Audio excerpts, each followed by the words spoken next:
Après le Brexit et l'élection de Donald Trump, les marchés n'ont désormais qu'une crainte, que le Front National remporte la présidentielle en France. Pourquoi? Pour une raison toute simple, c'est que le FN prône une sortie de l'euro. Une décision qui aurait des conséquences extrêmement douloureuses pour tous les investisseurs qui ont prêté de l'argent à l'État français. Alors comment mesure-t-on exactement ces inquiétudes du marché? Un graphique est particulièrement éloquent, il s'agit du spread français. Qu'est-ce que le spread? Le spread, c'est en fait l'écart entre le taux allemand et le taux français sur les marchés. Le taux allemand sert en quelque sorte de référence pour tous les investisseurs, car l'Allemagne est le bon élève de la zone euro, donc en quelque sorte la qualité de crédit la meilleure.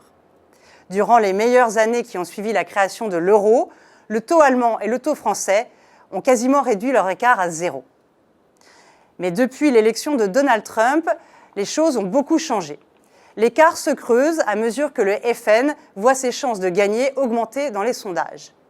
Il a même atteint récemment 84 points de base, ce qui signifie que lorsque l'Allemagne emprunte à 0,3%, la France, elle, doit se financer à 1,14%.